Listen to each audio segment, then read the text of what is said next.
शराब पीने से इंसान की बुद्धि भ्रष्ट हो जाती है, अतः इस शराब जैसी गंदगी से दूर रहना चाहिए। शराब ने भी बहुत सारे नाम ले लिए, बहुत अलग प्रकार के नाम ले लिए। लोग कहते हम शराब थोड़ी पीते गुरुजी, हम तो बियर पीते। तुम बियर पियो है तो शराब ही अलग अलग नाम लेके बिक रही है आजकल।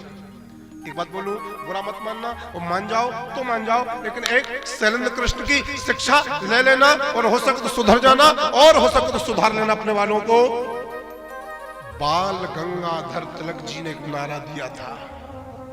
क्या नारा था? बोलो। बाल गंगाधर तिलक जी ने नारा दिया था, स्वराज्य हमारा जन्म सिद्ध अधिकार है, इसे लेके रहेंगे। ये जो मदिरा है ना, शराब, इसने भी एक नारा दिया है, बर्बाद करना मेरा जन्म सिद्ध अधिकार है और मैं बर्बाद करके रहूंगी। जो शराब पीता है, ये शराब उसके लिए बर्बाद कर देती है मेरे प्यारे।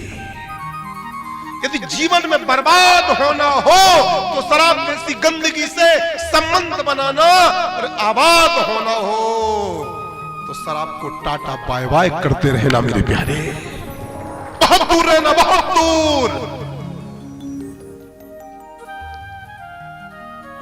अहंकार आने से व्यक्ति धूर्त बनता है और शराब पीने से व्यक्ति धूर्त बनता है, पूरा धूर्त हो जाता है, मूर्ख हो जाता है। कोई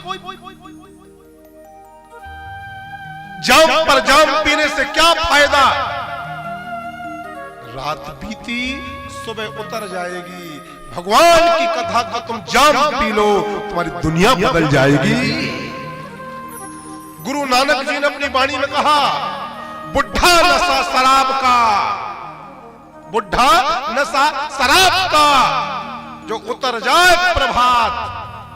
नाम कथा का ऐसा है जो चढ़ा रहे दिन रात, चढ़ा रहे दिन रात, चढ़ा रहे दिन रात। मध्य प्रदेश की सरकार से हम एक बार मिले और सरकार की हम एक कोर कमेटी में बैठे, और कोर कमेटी में हमने सरकार से कहा कि आप मध्य प्रदेश से शराब को बिल्कुल बंद करवा दीजिए। तो सरकार ने मुझे जवाब क्या दिया मालूम है आपको? गुरुजी, हम शराब बंद नहीं कर सकते पूरी तरीके से। हमने रीजन बोले, गुरुजी शराब से सरकार का राजस्व बढ़ता है, इसलिए ये पहल मत करो। यदि आप पहल करोगे तो आपके साथ में और लोग पहल करेंगे, पर मजबूरी में एक आंदोलन हो जाएगा और हम लोगों के लिए कुछ डिसीजन लेना पड़ेगा। तो हमने कहा एक बात तुम मेरी भी सुन लो। हमने कहा शराब बेचने से सरकार का राजस्व बढ़ता है, लेकिन शराब को पीने से समाज में राक्षस भी तो बढ़ते हैं ना। ताली बजाओ मेरे प्यारे। इस शराब को पीने से देवता नहीं बढ़ रहा, शराब को पीने से मानवता नहीं बढ़ रही, इस शराब को पीने से समाज में राक्षस बढ़ते जा रहे हैं। अतः शराब बंद होना चाहिए। कौन कौन मेरी बात का समर्थन करता है? बजाओ ताली जोर से। भारत वर्ष से शराब जैसी गंदगी समाप्त हो गए। भारत वर्ष में गौ माता राष्ट्रीय माता घोषित हो गए और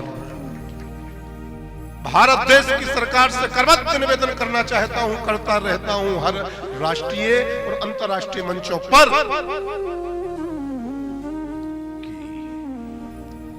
गौ हत्या करने वालों को और बहन बेटियों की इज्जत पर गलत दृष्टि डाल करके उन बहन बेटियों की इज्जत के साथ में खेलने वालों को भी फांसी की सजा होना चाहिए। इसमें कोई संशोधन नहीं। इन बहन बेटियों की इज्जत को कलंकित करने वालों के लिए कोई वीआईपी व्यवस्था नहीं देना चाहिए। कानून के लिए कोई व्यवस्था नहीं देना चाहिए, कोई वीआईपी ट्रीटमेंट नहीं देना चाहिए, कोई सुरक्षा घेरा नहीं देना चाहिए। हमारे यूपी के योगी जी बहुत अच्छे हैं इस मामले में, वो किसी की भी नहीं सुनते। किसी की भी नहीं सुनते। और प्रत्येक प्रदेश के मुख्यमंत्री को योगी के जैसा बनना चाहिए, जरूर बनना चाहिए। इन पापियों के लिए, इन अपराधियों के लिए, इन अत्याचारियों के लिए, इन दुराचारियों के लिए, इन पाखंडियों के लिए पहले तो एक जेल से दूसरे जेल के लिए तैयारी करवाते हैं। बोले इस जेल की हवा वो चक्की तुमने बहुत दिनों तक पीस ली, अब दूसरे जेल की चक्की पीसने के लिए जाओ। और जैसे पुलिस वाले दूसरे जेल की तरफ ले जाते हैं तो योगी जी बोल देते हैं ये जेल के अंदर ना पहुंच पाए, पहले इसका एनकाउंटर कर देना। जाओ पापी, तुझे खिलाएंगे, तुझे भोजन खिलाकर भोजन बर्बाद कराएंगे। पापी अपराधियों के लिए जो बहन बेटियों की अस्मिता के साथ में खेले, गौ माता का मांस खावे, गौ माता को मार करके, ऐसे हत्यारों के लिए, ऐसे बेईमानों के लिए फांसी की सजा तत्काल मिले, इनके लिए कोई वीआईपी सुरक्षा देने की आवश्यकता नहीं है। और भारत देश से शराब को बंद होना चाहिए, क्योंकि बहुत राक्षस बढ़ते जा रहे हैं, बहुत राक्षस बढ़ते जा रहे हैं। और ये कंपनियां हैं, ये अलग अलग ग्रुप ले लेती हैं, नाम बदल देती हैं, लेकिन देती वही है। मत पिया करो, मत पीने दिया करो। मेरे प्यारे, किसी को बुरा लगा